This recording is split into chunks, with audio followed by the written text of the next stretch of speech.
Irvine, and I know you're probably listening to that going, oh, come off it, they've just conceded 3 in the second half. But the first goal just before half-time comes from a complete lack of concentration. It's not organisation, it's just not being bothered because you're 3-0 up and you switched off.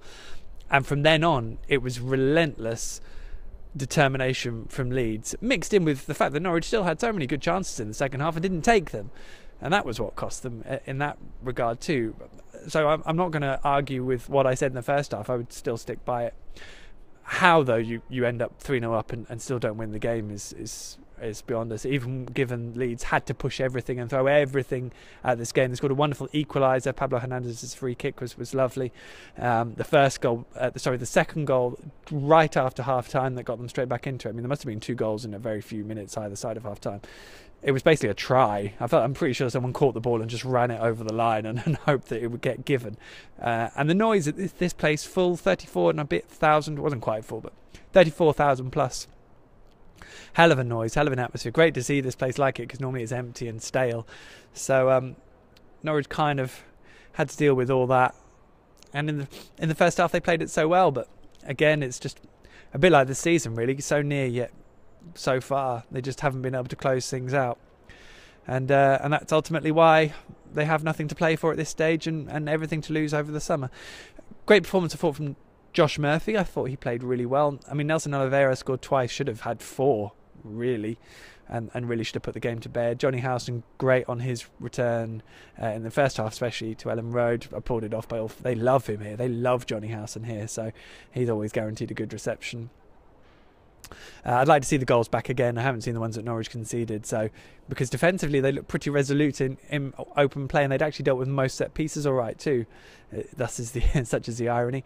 We also had a sending off. Stephen Naismith sent off late in the second half, and that was a real shame because I thought he was very good, and it was interesting to hear Alan Irvine be so effusive of his praise of Naismith in terms of his tactical intelligence and how good he is at his role that doesn't get seen, the way he helps organise. And I think we've kind of mentioned that, especially earlier on in the season, which kind of throws that into the mix. What do you do with Stephen Naismith? He's a lot of money each week in terms of his wages, and I personally can't see how Norwich could afford him next year. Likewise, they might have to keep him on, because will anyone else want to pay those wages to take him off Norwich's books?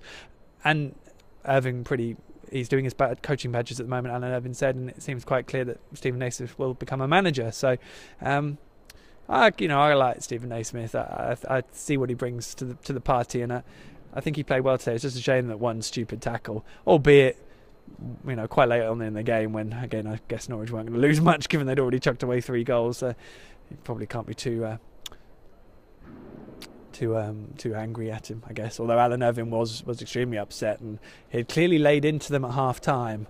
Now, whether that was the right thing to do given Norwich's reaction, well, we'll never know, because we'll never see the other side of it. But it's been another interesting away trip, and a word, of course, for the Norwich City fans who made this trip, the last one of the season. They don't have any more to do now, so at least they've been put out of their misery in terms of that. And hopefully the next time we come away from home in the Championship, come next season, we'll have a different atmosphere, aura, and no doubt a different side, and attempts at a different makeup. I've seen a bit of news, I think, on Twitter about a couple of appointments that Norwich are close to making now in terms of their recruitment. So, big summer ahead, and we will, of course, see how all that pans out. But I'm not sure we learned anything particularly new this afternoon, even though we were all entertained while we took it all in. So Leeds officially can't make the top 6. The fans here cheering for Gary Monk most of the game. It's clear that they want him still to be in charge next season. Of course, the reality is, if they made a bad start, they'd be right on his back. So, and they were short. I mean, the first half was interesting. There were some real shortfalls, a bit similar to what I saw in Gary Monk's Swansea side when they were struggling. That said, he did, and this crowd got them going in the second half. So we saw that reaction from them, and they will, if they keep things together and build, they will definitely be right in the mix again next season, because this has actually been a bit of a surprise to see them do so well this year. And even though they're ultimately disappointed that they've kind of flopped in the last few weeks, they probably should have finished in the top 6. But it'll be interesting where they go from here as well. And Gary Monk's out of contract officially in the summer, so we'll see what decisions they make there. But it's not about Leeds, is it? It's about Norwich, and we kind of know where we are now, and we move on. I think I mentioned Josh, didn't he? I thought he did really well today, which is good. Alex Pritchard again, and jury's still out on Mitchell Dykes.